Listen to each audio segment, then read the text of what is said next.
A gente está agora no mês de Elul, e o mês de Elul é um mês que, teoricamente, a gente precisaria estar fazendo um resbon, uma conta daquilo que a gente fez durante o ano, nos mudar, transformar. A gente falou sobre 40 dias, mas não é fácil. Não é fácil. Por quê? Porque o mês de Elul é um mês que não tem nenhum Yom Tov. Não é um mês ainda das festas.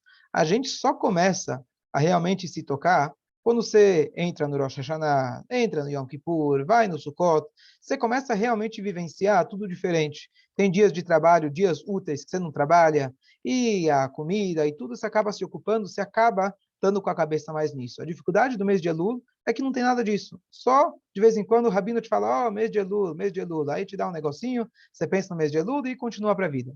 Então, na verdade, essa é a grandeza do mês de Elul. Porque o mês de Elul, aquele famoso exemplo que o rei está no campo, o que significa que o rei está no campo?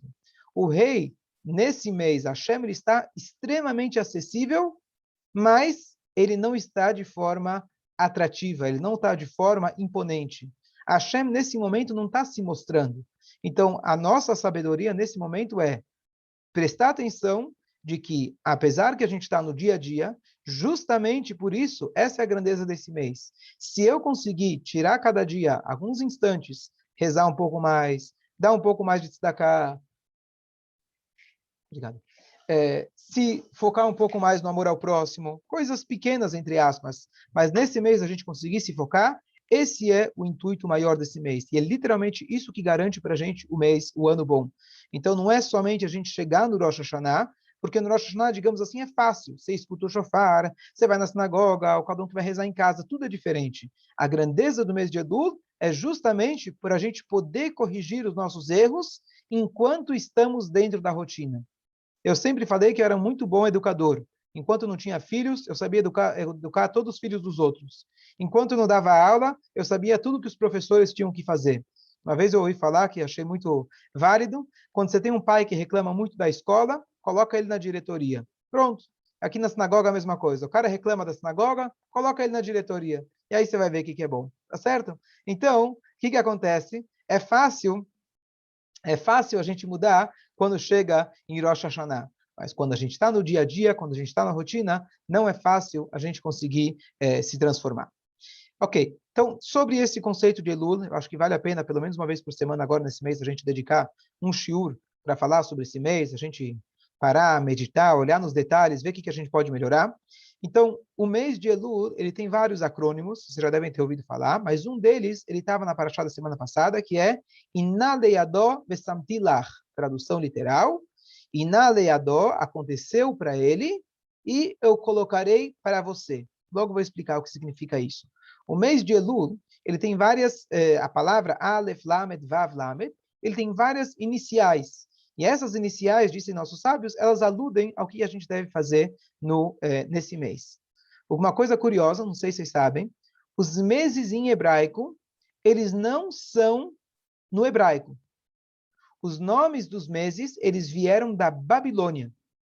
Na Torá, os meses, eles aparecem como o primeiro mês, o segundo mês, terceiro, quinto, sétimo mês, e assim por diante. Não existem esses nomes na Torá. Esses nomes eles vieram quando o povo estava na Babilônia. Depois da destruição do primeiro templo, o povo foi exilado para a Babilônia, o centro judaico estava lá, e eles adquiriram esses nomes da Babilônia. Só que, posteriormente, se viu que, por profecia, todos esses nomes, eles, na verdade, condiziam, tinham tudo a ver, e por isso, inclusive, a gente pega um mês que o nome Elul não seria em hebraico, ele tem as iniciais de psukim, de versículos e assim por diante. Todos os meses, eles têm as suas dicas, mas na origem, eles vieram realmente da Babilônia, e os nomes eram da língua babilônica. Então, vamos lá. Esse acrônimo que eu falei agora, ele se trata daquilo que se chamava a cidade de refúgio. E o tema de hoje, que eu queria explicar um pouco, até me aprofundar um pouco mais daquilo que a gente começou no Shabat, de como a gente deve fazer tchuvá, mesmo sobre coisas que a gente fez sem querer. Quando uma pessoa ela é consciente daquilo que ela fez, quando uma pessoa ela deixou a raiva controlar, mas ela sabe que ela cometeu um erro, isso é muito bom. Porque ela está consciente, ela sabe os erros que ela cometeu. O problema é quando a pessoa chega e fala, foi sem querer. E a gente tende a pensar de que quando foi doloso, não, quando foi, desculpa, culposo, culposo é sem culpa, sempre me confundo, mas culposo é sem culpa, não tem problema, foi sem querer. Eu te ofendi, mas foi sem querer, eu não tive intenção. Na Torá, o conceito sem querer, ele é muito profundo. E ele tem um efeito muito, muito forte. Só que, já que foi sem querer, eu não posso te culpar. Justo nessa paraxá nós temos a situação de uma moça que ela foi violada no meio da floresta, ela gritou, ela pediu ajuda, ninguém ajudou. Diz a Torá, você não tem culpa nenhuma. Você foi forçada, você foi coagida a uma situação que você não quis. Você até tentou se livrar. Uma pessoa que fez sem querer, não é coagida, mas ela, de certa forma, não tem tanta culpa. Eu entendo. Mas a Torá enxerga isso com uma seriedade muito grande. Eu vou explicar isso. Esse é o tema do nosso shiur. Então, para explicar isso, uma coisa muito interessante. Quando alguém faz algo de propósito, ele está consciente. Quando alguém faz sem querer, ele não está consciente. E para fazer chuvar, de certa forma, é mais difícil. Por exemplo, tem um tipo de pessoa que ele está bravo. E ele vai lá, empurra você. Está bravo com você, ele te empurra para o chão. Ok, ele fez uma coisa errada, seríssimo. Tem uma outra pessoa que ele entra nos lugares e, sem perceber, ele vai empurrando as pessoas. Ele passa pelos lugares e não está nem aí. Exemplo número 2, no trânsito. Tem aquele cara que fala, eu estou com pressa hoje, não estou nem aí para ninguém, eu vou ultrapassar quem for. Tem o outro cara que ele nem percebe. Ele corta um, corta o outro, estaciona em lugar proibido, tira a vaga do idoso, ele nem percebe, nem se dá conta. Qual dos dois é pior? Então, se a gente for pensar, se aquela pessoa que fez de propósito, pelo menos ela estava consciente. Eu sei que eu estou pecando. O dia que ela se tocar da gravidade, daquilo que ela fez, ela vai se arrepender. Ela sabe que ela fez errado. Já a pessoa que nem percebe, de certa forma, só fazer com o tshuva como? Qual que é a minha tshuva? Não vou estacionar mais no lugar de idoso? Eu nem percebo, eu nem olho as placas. Tem placa aqui? Tem farol vermelho? Certo? A gente pode aplicar isso nas relações também. Tem gente que é mal educada, nem percebe que é mal educada. Tem gente que abusa e nem percebe que abusa. Tem gente que maltrata e nem percebe. O que é pior? Qual dos dois é mais difícil? Uma pessoa que perdeu o controle por um instante e ele vai lá e agride o outro? Ou uma pessoa que nem percebe que ele está pisando em cima dos outros? Então, eu acho que a resposta é muito clara. E a Torá, então, justamente dá a diretriz para a gente que nós, quando vamos fazer chuvá, nós também devemos fazer chuvá para aquilo que a gente chama de inconsciente, sem perceber e assim por diante. Por quê? Justamente essa chuvá merece muito mais atenção. A transformação que eu preciso para deixar de fazer essas coisas que são, entre aspas, inconsciente, é muito mais trabalhosa. Eu agora preciso começar a prestar atenção não em um farol, não no dia que eu estou nervoso, eu preciso começar a prestar atenção em todos os faróis, em todas as placas, em todos os meus relacionamentos, eu vou começar a ficar mais atento do jeito que eu trato as pessoas. Isso é muito mais difícil. E a Torá, por isso, então, fala para nós que a pessoa que fez algo sem querer, antigamente, também precisava de uma expiação, de um korban, de um sacrifício. Quando o Mashiach chegar, todos nós vamos trazer sacrifícios, principalmente por aquelas coisas que nós fizemos sem intenção. Quando o Mashiach chegar, vamos precisar trazer aquele korban que se chama hatat, que é o korban do pecado. Tem outros tipos, korban hashan e assim por diante, que a gente, ao longo do Galut, com certeza, a maioria de nós acabou transgredindo. Quando o Mashiach chegar, nós precisaremos desse perdão. Esse é o conceito da Torá de sem querer. Só para complementar essa ideia, antes de abrir para perguntas, um animal, ele não pula no fogo sem querer. Um animal não ingere veneno sem querer, a não ser que alguém planejou isso para ele. Um ser humano, um Yehudi, que ele está em contato constante com a sua alma, ele não pecaria sequer sem intenção.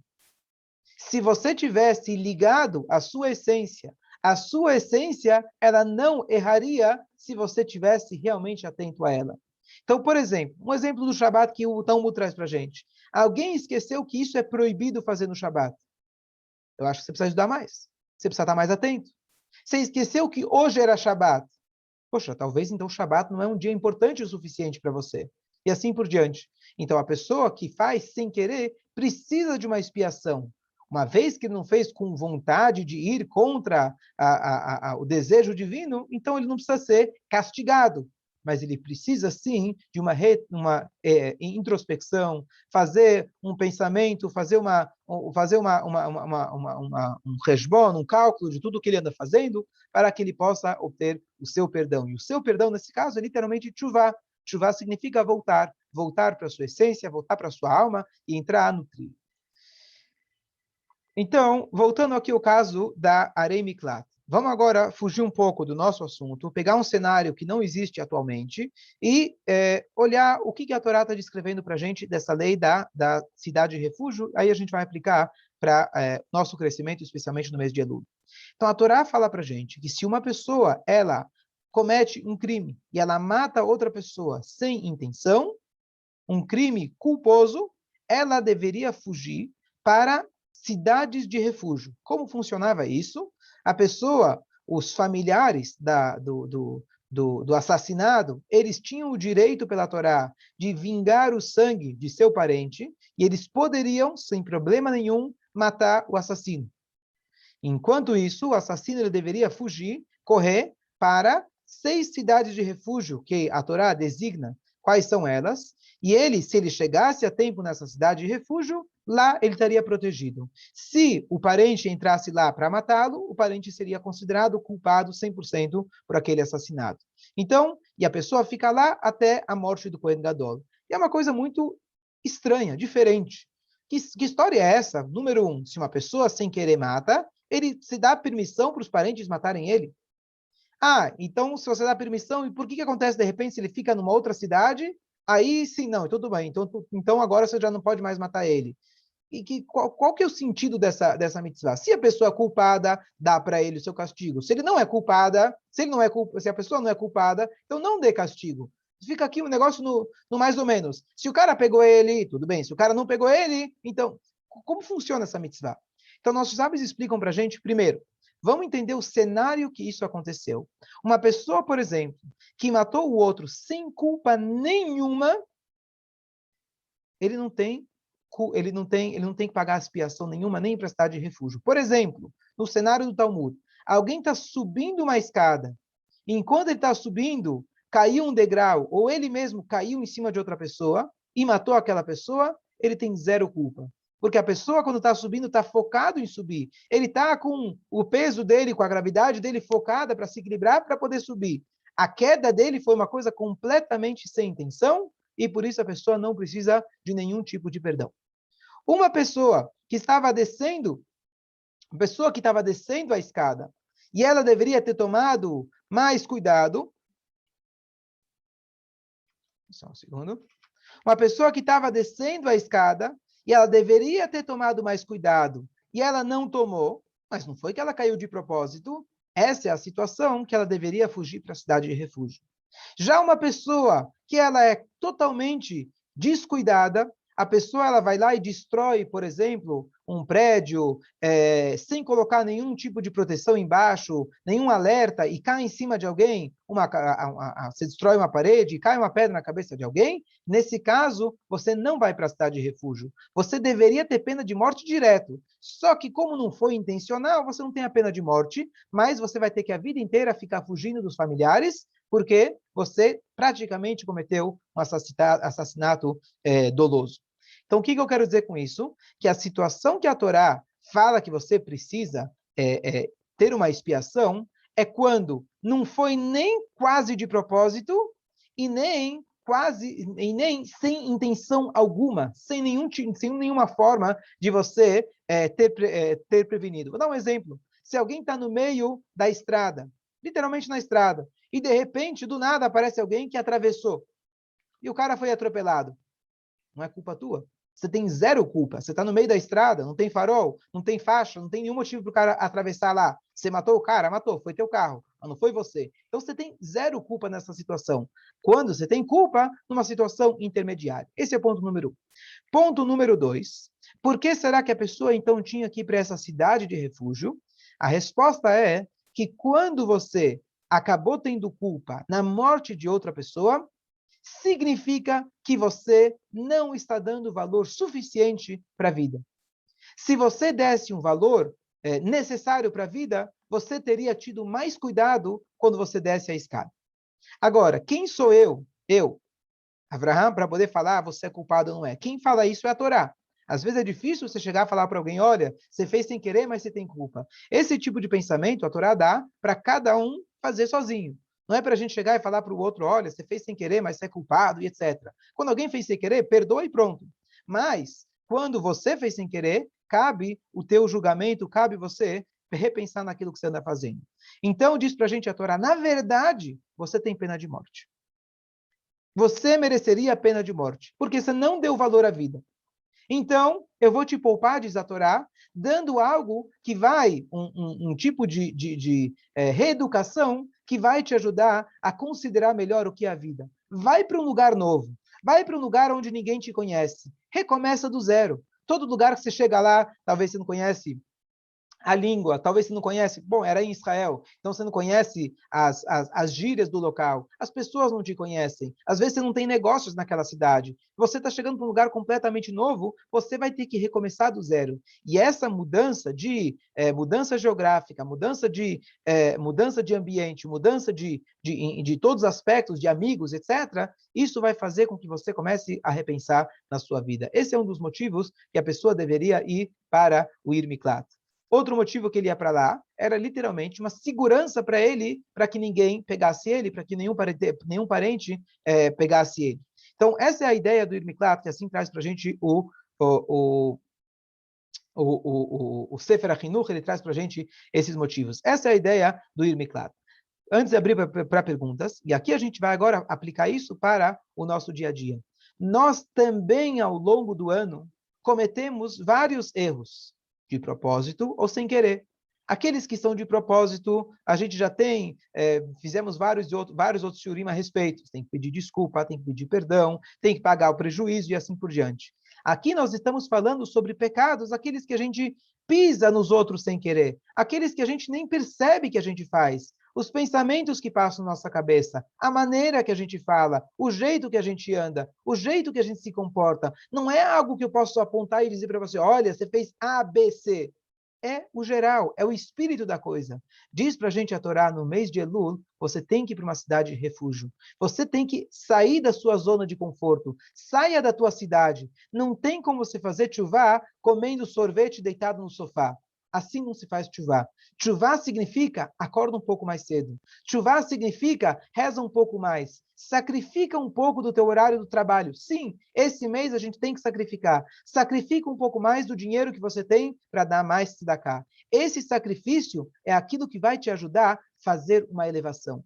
Tem momentos na vida que a gente precisa dar um passo maior. A gente tem que olhar para a vida com um zoom out. A gente olha começar a tentar olhar o ano como um todo, não o hoje apenas, não o amanhã, e sim tentar fazer uma retrospectiva de tudo aquilo que eu venho fazendo ao longo desse ano. E isso só dá para a gente fazer se a gente estiver consciente, se a gente estiver focado, se a gente sair da nossa zona de conforto. É isso que Elul ensina para a gente. Então, até mesmo aquelas coisas que a gente faz sem querer, ou em outras palavras, aquilo que já virou rotina, aquilo que já virou normal para a gente, diz para a gente o mês de Elul, chegou a hora, chegou o momento para a gente parar e repensar. Como eu falei no início, não é fácil esse mês, porque a gente não tem nada de especial nos dias, etc., mas justamente esses dias é os dias que Hashem está pronto para receber cada um de nós com um sorriso, com um abraço, e cada coisinha que a gente melhora nesse mês realmente tem um impacto muito grande e vai impactar também do jeito que vai ser, se Deus quiser, o ano seguinte. Vou abrir agora para as perguntas, eu tenho bastante mão levantada.